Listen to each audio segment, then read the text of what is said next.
মাসের পর শাবান মাস, আর শাবান মাসের পরেই পবিত্র রমজান মাস। সুবহানাল্লাহ। এই রজব মাসের কিছু গুরুত্বপূর্ণ আমল আমারও বলার দরকার, আপনাদেরও শোনার দরকার। রজব মাস যখনই আসত, রাসূল আকরাম সাল্লাল্লাহু আলাইহি সাল্লাতু ওয়াসসালাম রজব মাস আসার সাথে সাথে একটা দোয়া পড়তেন, আল্লাহুম্মা বারিক লানা ফি রজব ওয়া শাবান ওয়া বাল্লিগনা রমাদান। আল্লাহুম্মা বারিক লানা ফি রজব ওয়া শাবান ওয়া বাল্লিগনা রমাদান। আয় আল্লাহ, রজব মাস এবং শাবান মাস আমাকে আপনার হায়াত দেন। রজব মাসের এবং শাবান মাসের হায়াতের মধ্যে আমাকে বরকত দেন। রজব মাস এবং শাবান মাসের হায়াতের মধ্যে বরকত দিয়া আমাকে রমজান পর্যন্ত পৌঁছাই দেন। রাসূলুল্লাহ তো এই আমল করতে নেই, সাহাবায়ে কেরাম সকাল সন্ধ্যা সদা সর্বদা এই মোনাজাত করতেন, আল্লাহুম্মা বারিক লানা ফি রজব ওয়া শাবান ওয়া বাল্লিগনা রমাদান। হে আল্লাহ, যেহেতু রজব মাস পর্যন্ত আমাদেরকে নিয়ে আইছেন, রজব মাস এবং শাবান মাস আমাদের হায়াতের মধ্যে বরকত দিয়া আমাদেরকে রমজান পর্যন্ত পৌঁছাইয়া দেন। জোরে বলেন সুবহানাল্লাহ। দেখেন, রাসূলুল্লাহ উনি তো জান্নাতের সার্টিফিকেট প্রাপ্ত একজন নবী, সাহাবায়ে কেরাম জান্নাতের সার্টিফিকেট প্রাপ্ত একজন সাহাবী, তারাও এরকম আল্লাহ তাআলার দরবারে কান্নাকাটি করতেন আর বলতেন যে রজব মাস এবং শাবান মাসের হায়াতের মধ্যে বরকত দেন। এরকম ভাবে সাহাবায়ে কেরাম সর্বক্ষণিক এরকম ভাবে এই দোয়াটা পড়তেন। তাদের আশা আকাঙ্ক্ষা ছিল যে রমজান মাসে একটা সিজদা দিলে আল্লাহ রাব্বুল আলামিন কমাস কম 70টা সিজদা দিলে যে সওয়াব, এই সওয়াব তার আমলনামার মধ্যে দিয়ে দেওয়া হয়। সুবহানাল্লাহ। সাহাবায়ে কেরামের মধ্যে এমন আশা আকাঙ্ক্ষা ছিল নেক আমল করার জন্য, নেক আমল করার জন্য তাদের আশা আকাঙ্ক্ষা ছিল, তাদের আগ্রহ ছিল।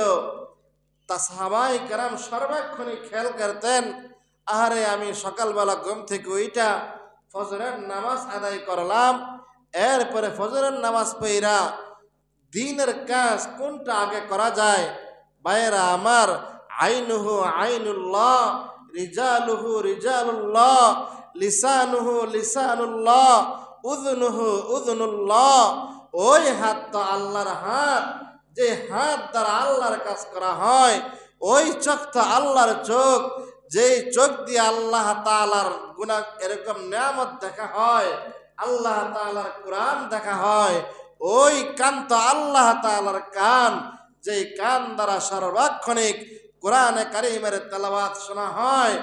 ওই জিহ্বা তো আল্লাহর জিহ্বা, যে জিহ্বা দিয়া সর্বক্ষণিক আল্লাহ তাআলাকে স্মরণ করা হয়। সুবহানাল্লাহ।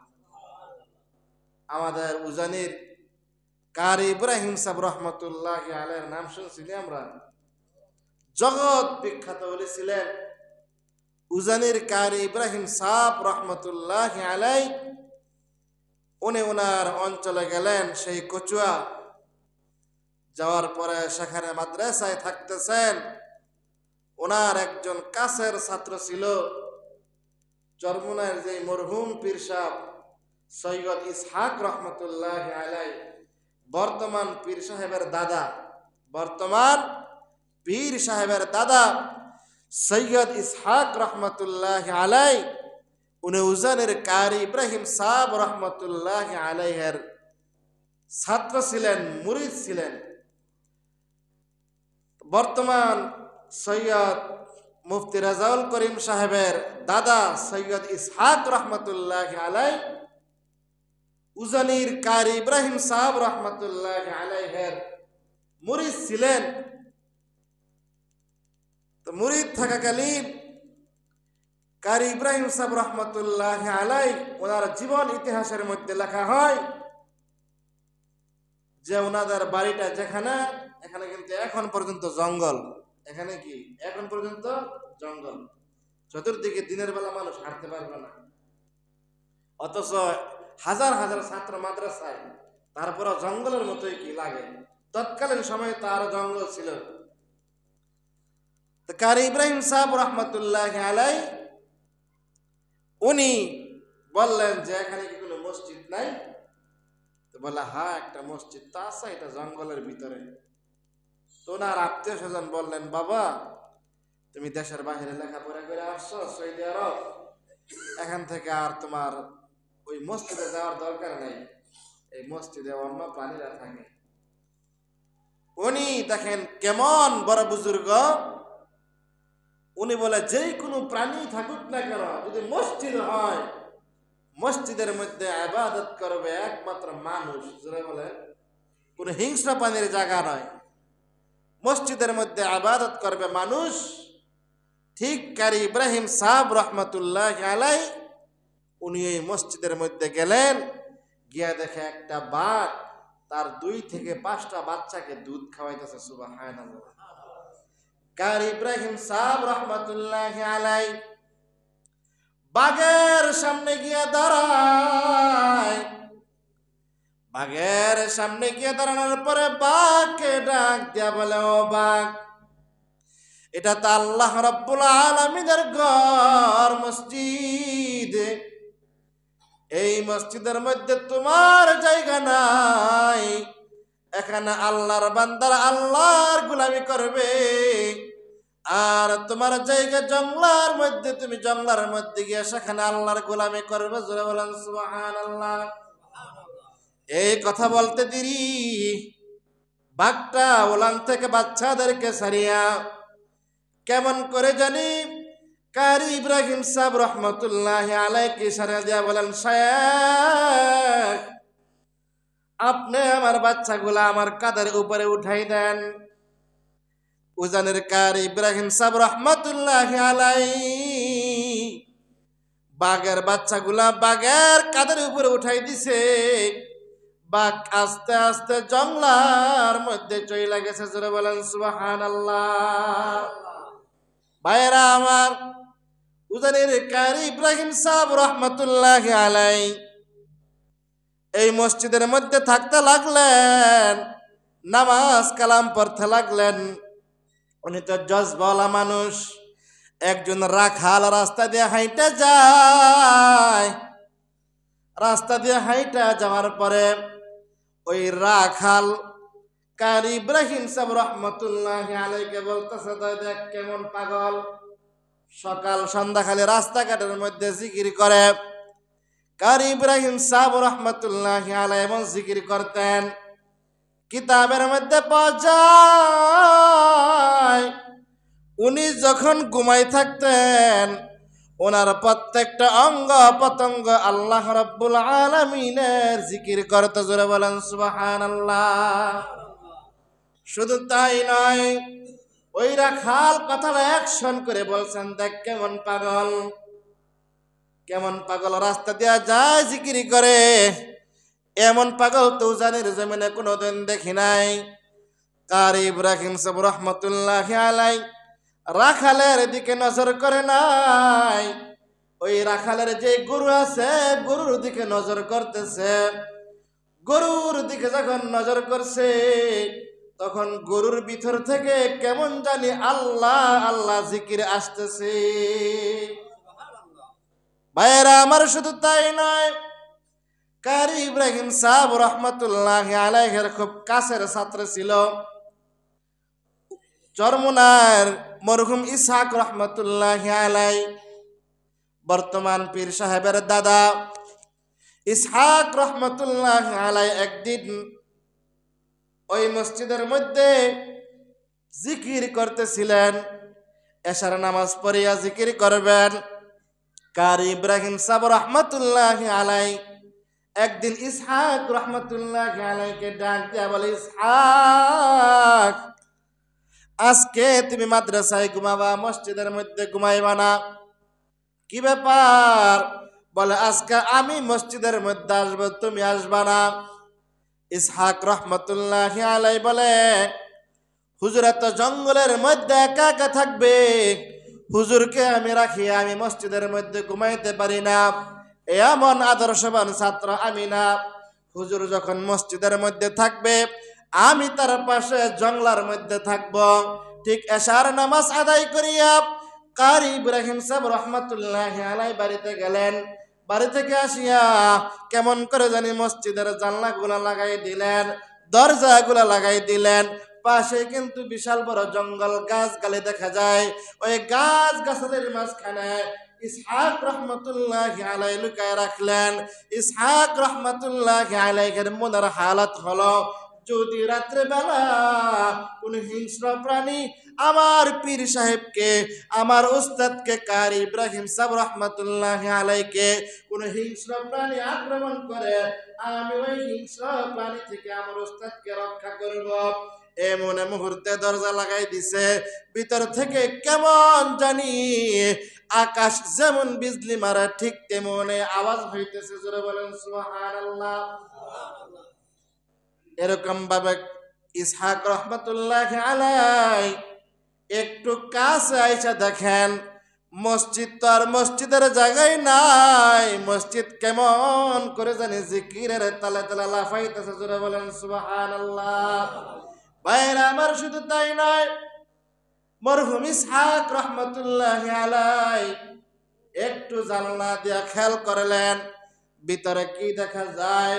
ইসহাক রহমতুল্লাহ আলাই ভিতরে তাকায় দেখে, কারি ইব্রাহিম সাহেব রহমতুল্লাহ আলাইহির ডান হাত এক পাশে, বাম হাত আরেক পাশে, পা গুলা দুই পা দুই পাশে, মাথাটা আরেক পাশে, দেহটা আরেক পাশে, প্রত্যেকটা অঙ্গ প্রত্যঙ্গ মহান রবের জিকির করতেছে। লা ইলাহা ইল্লাল্লাহ, লা ইলাহা ইল্লাল্লাহ, লা ইলাহা ইল্লাল্লাহ মুহাম্মাদুর রাসূলুল্লাহ সাল্লাল্লাহু আলাইহি সাল্লাতু ওয়াসসালাম। জোরে বলেন আল্লাহু আকবার। এই দৃশ্য দেখিয়া চরমনার সৈয়দ ইসহাক রহমতুল্লাহ আলাই জাগায় অজ্ঞান হয়ে গেলেন। ভোরবেলা ফজরের নামাজের সময় ওনার সাথীরা যখন মসজিদের মধ্যে আসছেন, দেখে ইসহাক রহমতুল্লাহ আলাই জ্ঞান হারা। অনেক কিছু করার পরে যখন জ্ঞান আসলো, উজানের কারি ইব্রাহিম সাহেব রহমতুল্লাহ আলাই বলেন, কি ব্যাপার ইসহাক, তুমি এখানে পড়ে আছো? বলে, হুজুর, আমার তো ধারণা ছিল জঙ্গলের বাঘ হিংস্র প্রাণী আপনার উপর আক্রমণ করবে, কিন্তু দেখলাম তো অন্য খেলা। ইসহাক রহমতুল্লাহ আলাইকে বলতেছেন, ও ইসহাক, তুমি তাহলে সব দেখা ফেলছ? বলে, হ্যাঁ উস্তাদজি, আমি সব দেখা ফেলছি। বলে, যাও যাও, আর তোমার এই উজানের ময়দানে থাকার কোনো সুযোগ নাই, তুমি তোমার নিজ দেশে চলে যাও। জোরে বলেন সুবহানাল্লাহ। কিসের বদৌলতে? জিকিরের বদৌলতে। কিসের বদৌলতে? জোরে বলেন কিসের বদৌলতে? জিকিরের বদৌলতে। অনেক লম্বা চূড়া আলোচনা। মুহতারাম হাজিরিন, এই রজব মাস আল্লাহ রাব্বুল আলামিন পবিত্র কোরআনে কারিমের মধ্যে বলেন, ইন্না ইদ্দাতাশ শুহুর ইনদাল্লাহি 12 শাহরান ফি কিতাবিল্লাহ ইয়াউমা খালাকাস সামাওয়াতি ওয়াল আরদা মিনহা আরবাতিন হুরুম। এই রজব মাস 12টা মাস আল্লাহ রাব্বুল আলামিন ওই দিন থেকে শুরু করেছেন যেই দিন আসমান এবং জমিন আল্লাহ তাআলা সৃষ্টি করেছেন। 12 মাসের মধ্যে 4টা মাস হলো পবিত্র মাস। এই 4টা মাসের মধ্যে দ্বন্দ্ব, মারামারি, কাটাকাটি, হানাহানি, ধাক্কাধাক্কি, কিলাকিলি, ঠেলাঠেলি সব কিছু হারাম ছিল। কার পক্ষ থেকে? জোরে বলেন।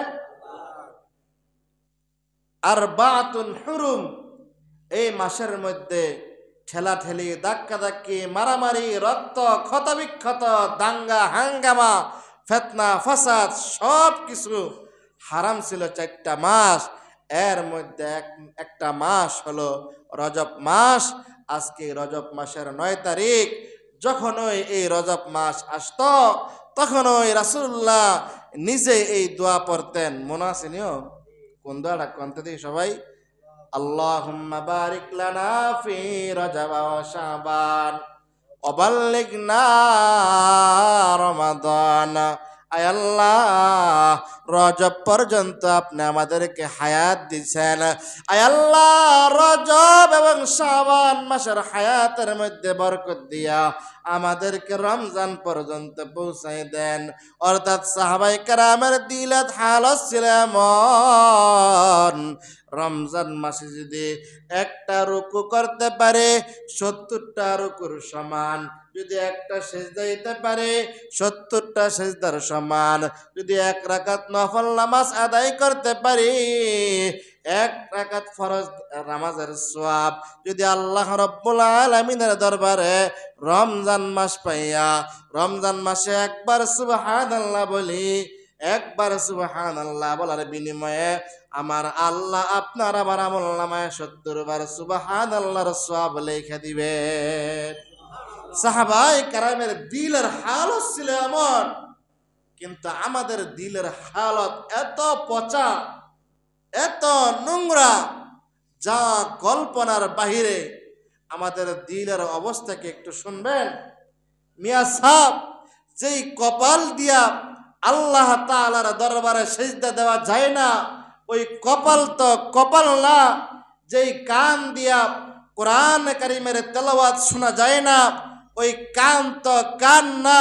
যেই জিহ্বা দিয়া আল্লাহ রাব্বুল আলামিনের জিকির করা যায় না, ওই জিহ্বা তো জিহ্বা না। যেই পাও দিয়া আল্লাহর ঘর মসজিদের মধ্যে আসা যায় না, সেই পা তো পাও না।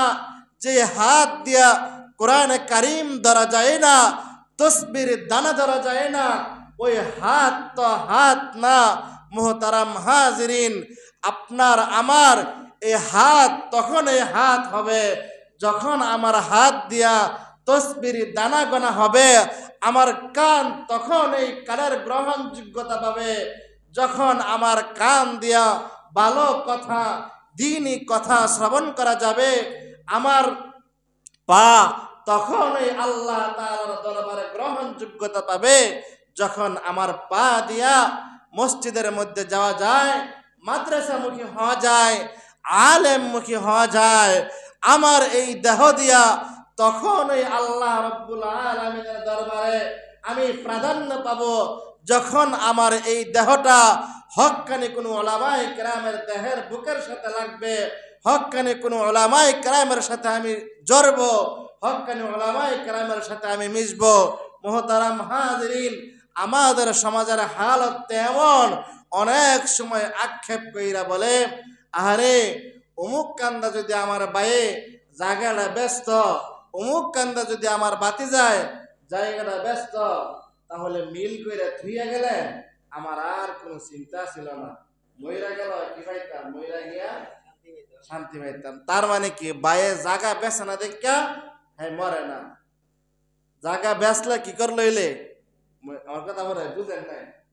হ্যাঁ, অমুক দিয়া কাগজপত্র ঠিক হয় নাই, অমুক দিয়া দোকানটা কমপ্লিট হয় নাই। যে দোকানটা কমপ্লিট হইতো, এরকম ভাবে দোকানটা কমপ্লিট কইরা যদি আমি মরতারি, তাইলে আমার মইরা থাক, আমি মরল সই, না মরল কি সই।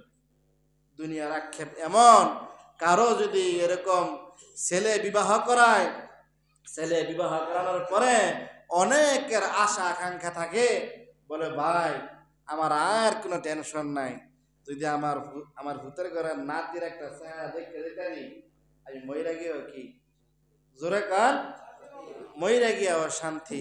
দেখছেন অনেকে আবার আমার আমার আমার এক সাথী, হ্যাঁ, নারায়ণগঞ্জে অনেক বছর লেখাপড়া করছি, শুরু থেকে শেষ পর্যন্ত, হ্যাঁ, প্রাইভেট পড়াইতাম।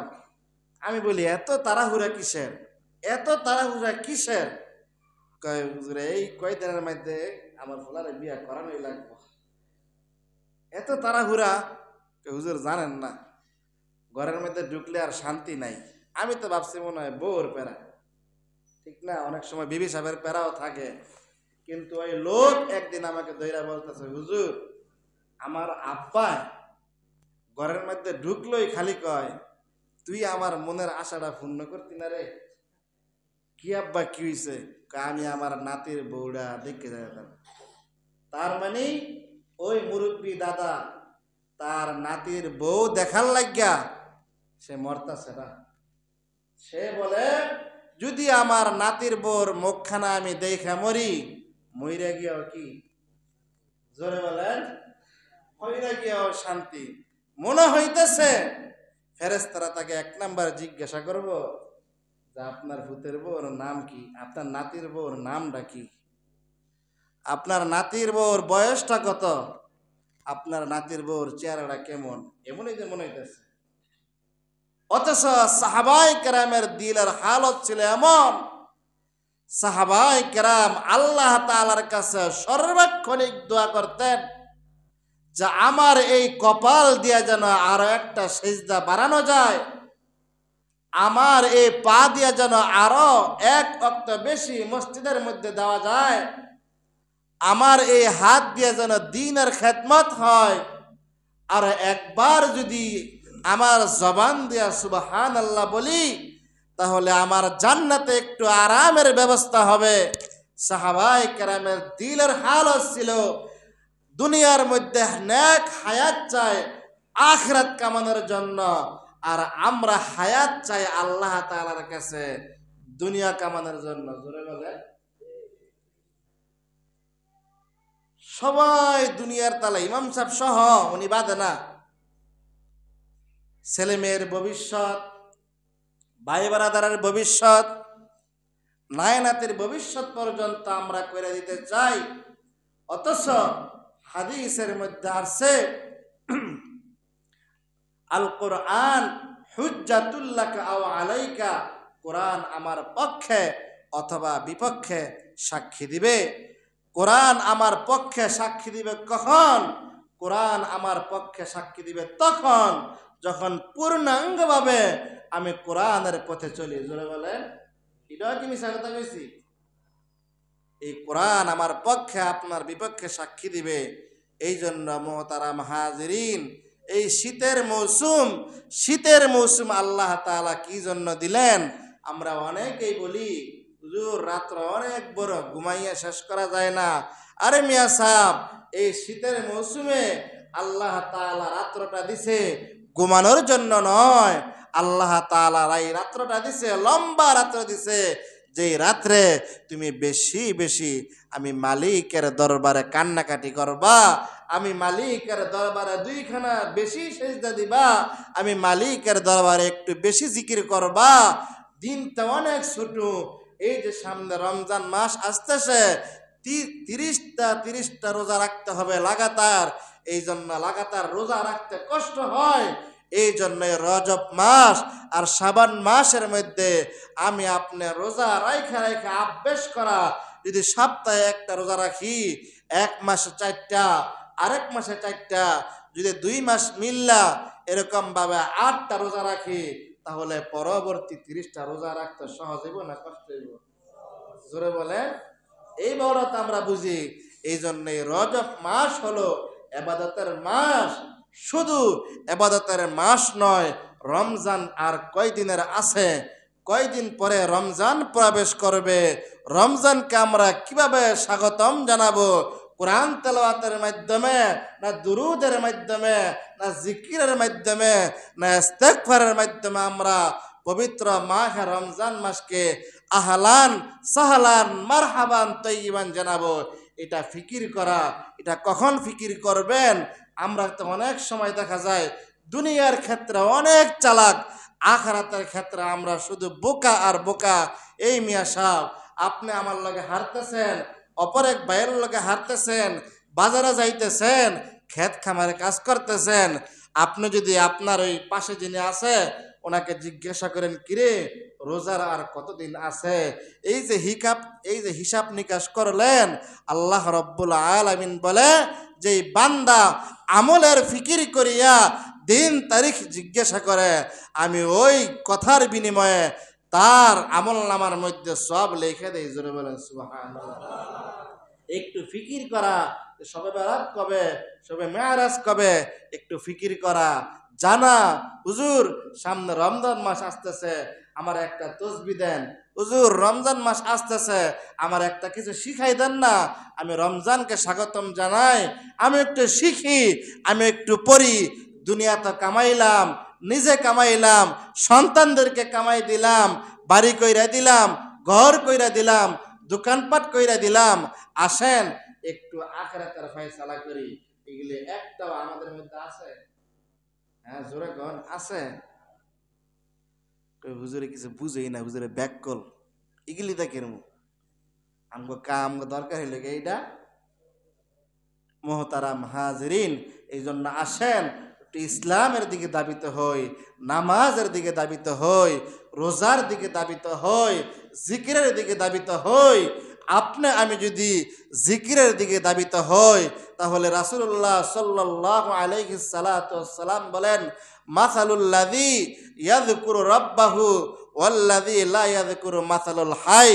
যেই ব্যক্তি জিকির করে তার দিল থাকে জিন্দা, আর যে ব্যক্তি জিকির করে না তার দিল থাকে মুর্দা। সুতরাং আমরা কি জিকির কইরা আমাদের দিলটাকে জিন্দা রাখতে চাই? হ্যাঁ, জিকিরের মধ্যে আমাদের জন্য সবচাইতে বড় জিকির হলো 5 ওয়াক্ত নামাজ জামাতের সাথে আদায় করা। বুঝছেন আমার কথা? আমাদের জন্য সবচেয়ে বড় জিকির হলো যখন মুয়াজ্জিন মসজিদ থেকে ডাক দেয়, হ্যাঁ হাইয়া আলাস সালাহ হাইয়া আলাল ফালাহ, তখন মসজিদের মধ্যে আইসা হাজির হইয়া আল্লাহর কুদরতি কদমে একটু কপালটা ঠেকাই দেন, একটু কপালটা ঘষা দিয়ে যান।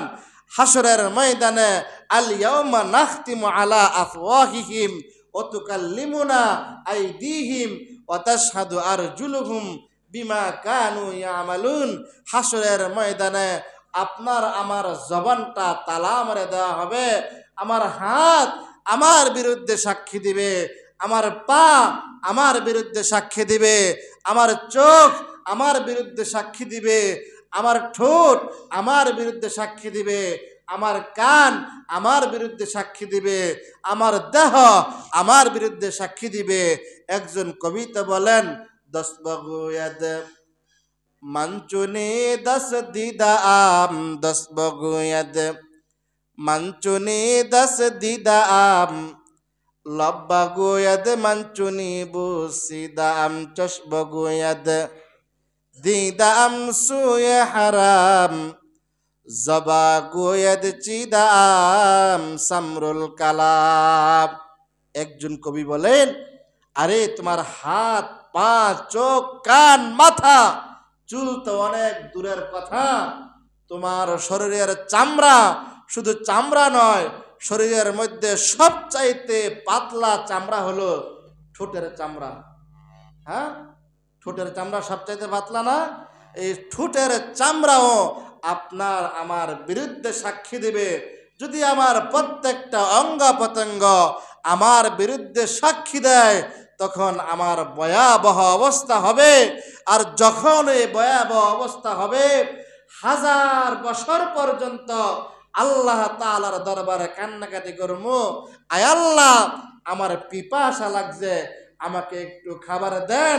তাফসীরের কিতাবের মধ্যে পাওয়া যায়, 1000 বছর কান্নাকাটি করার পরে যখন আপনাকে আমাকে জাহান্নামের যে খাবার আছে, মরক্ত আছে, পুজ আছে, ওগুলা আপনাকে আমাকে দিবে খাওয়ার জন্য। মোহতারাম হাজিরিন, হাদিসের ইবারতের মধ্যে পাওয়া যায়, যেই পাত্রের মধ্যে এই মরক্তগুলা পুজগুলা ঢালবে, ওই পাত্রটা যখন ওই আমার হাতের মধ্যে নিমু, তখন ওই আমার হাতের গোশত হাড্ডিগুলা গইলা গইলা পড়বে। জোরে বলেন নাউজুবিল্লাহ। হ্যাঁ, এরকম ঠোঁটে নিমু তো অনেক দূরের কথা, ঠোঁটের কাছে ওই পেলা নেওয়ার সাথে সাথে এই নিচের ঠোঁট 90 গজ নিচে নামবে, উপরে ঠোঁট এরকম মাথা দিয়া শুইলা পিছন দিক দিয়া ঢুইলা পড়বে। এই হইল মুহতারাম হাজরিন, একটা ধারণা দিলাম জাহান্নামের যে পেয়ালার ব্যাপারে। এই জন্য মুহতারাম হাজরিন, এমন কাজ করতে হবে যেন আমাদের বিরুদ্ধে কোরআন সাক্ষী না দেয়। জোরে বলেন ঠিক কিনা? আমরা কি চাই যে আমাদের পক্ষে কোরআন থাকুক? যদি আমরা চাই তাহলে কোরআনের হুকুমগুলা মানতে হবে, 5 ওয়াক্ত নামাজ জামাতের সাথে আদায় করতে হবে, হালালকে হালাল মানতে হবে, হারামকে হারাম মানতে হবে। আল্লাহ তাআলা আমাদেরকে বুঝার এবং আমল করার তৌফিক দান করুক। সকলে বলেন আমিন।